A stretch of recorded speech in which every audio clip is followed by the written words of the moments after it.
Sigla në formë pa stres, na bashkon me Laura Xhaxhiu, mirë se erdhe, për herë të parë, në fakt.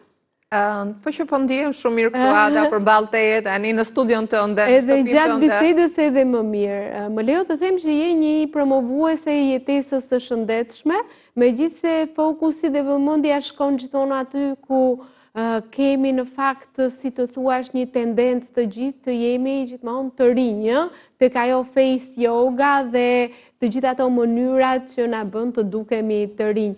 Por në fakt, kjo linjë nxit bisedën tek sa e rëndësishme është të ndërtosh zakone të shëndetshme dhe të dukesh bukur se nuk bëhet dot brenda një dite, apo jo?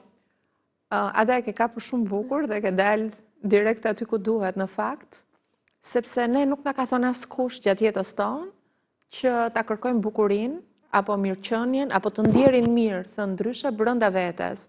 Gjithmonë na ka mësuar që duhet ta shikojmë jashtë vetes, duhet ta shikojmë te trajtimet, tek gjilpërat, tek mbushjet e fytyrës, po flas për fytyrën, më tepër, por në fakt çdo gjë është brenda nesh dhe ajo çka ne na mban, meqense fytyra jon, un kam sjell një shumë interesante. Fytyra jon është e përbërë nga muskuj dhe ka mbi 57 çifte muskujsh, ashtu si dhe trupi. Dhe nëse ne do punojmë çdo ditë me muskujt e fytyrës, pra do t'i vëmë ato në punë, normalisht që edhe lëkura jon do jetë më e shëndetshme, më rrezatuese, muskujt tanë do jenë në punë dhe patjetër që do të jenë më të tonifikuar dhe të qëndrojnë më lart, po mbi të gjitha dhe energjia që ne dhe përcjellim nëpërmjet fytyrës tonë, po nëpërmjet syve tanë, nëpërmjet zërit tonë, nëpërmjet qëndrimit tonë është ndryshe. Pra, thënë ndryshe, meqense ne fytyra është një diçka e gjallë dhe nëse ne nuk e lëvizim, nëse ne nuk kemi në lëvizje, transformimi që ajo do pësoj, sepse do ketë transformim, do jetë për më keq. Ndërkohë që nëse ne e lëvizim dhe e mbajmë ato në tonus me shumë pak kohë, po në mënyrë të qëllimshme, pra me vetë dije, fytyra jon do jetë në formë gjithmonë dhe do rrezatoj gjithmonë. Nëse kohët e fundit të gjithë e dinë që aktiviteti fizik i bën mirë trupit, ushqyeri i shëndetshëm patjetër që na bën mirë dhe jo thjesht për të humbur në peshë, po për të mbajtur atë, të themi, masën muskulare, peshën e mirë, tonusin, masën muskulare. Ndërkohë, për pjesën e fytyrës flitet më pak edhe për ushtrimet që ka nevojë fytyra, sepse siç e prek edhe ti në fillim që është më thjesht të shkosh të bësh të trajtimet dhe si të thuash ti bën atë tërheqjen në pak minuta, po nga këto që dëgjova pak minuta pas ka nevojë dhe ushtrimet e fytyrës. Si u gjende ti me face yoga dhe a je pro apo kundra këtyre trajtimeve të bukurisë? Historia ime vjen si ndoshta si historia e çdo femre që kur kalon ato pjesën e moshës së të 40-tave, ti fillon dhe shikon që cepat e buzëve apo goja ka filluar të bjerë pak, mollzat nuk janë më të tonifikuara siç kanë qenë. Personalisht pjesën e plakjes të vetja ime e kam vëre kur më ka rënë qepalla e syrit dhe unë kam qenë gjithmonë evidentuar për sy të mëdhenj, ka qenë tipari im dallus dhe ndërkohë shikoja se kisha ca sy të vegjël, pse? Sepse kishte rënë komplet pjesa e rëndesës, po dhe kapaku i syve.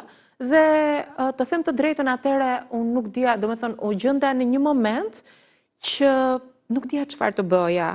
Dhe është interesant sepse në shoqëritë tonë, jo vetëm Shqipëri, po kudo, gjë e parë që të serviret është janë gjithmonë gjilpëra dhe fillers, pra duhet bëja botox dhe fillers.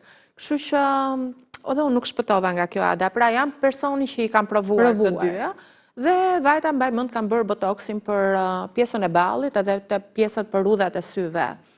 Dhe të them drejtën atë ditë kur kam dalë nga ajo qendër estetike, thash si hyra dhe kur dola ndjeja një kënaqësi aq shumë të madhe brenda vetes, sa s'ta tregoj dot.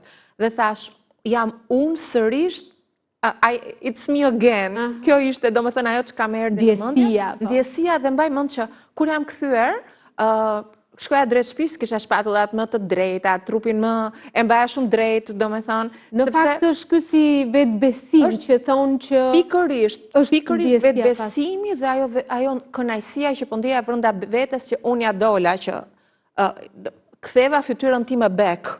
Ndërkohë, kjo ishte diçka mërësisht afat shkurtër. Mua për 3 muaj unë e quaj efektin e hirushës, mua rudhat mes vekullave më bën sërish, rudhat anar syve më bën sërish, kështu që e pash që kjo nuk ishte një gjë e qëndrueshme, sigurisht e bëra edhe për herën e dytë. Pika që derdhi ujin tek unë, them drejtën, ishte kur doja të bëja pak pjesën e buzëve, pak buzën sipër, dhe mbasi e kam bërë, efekti ishte, domethënë aty unë thash never more, sepse nuk isha më unë.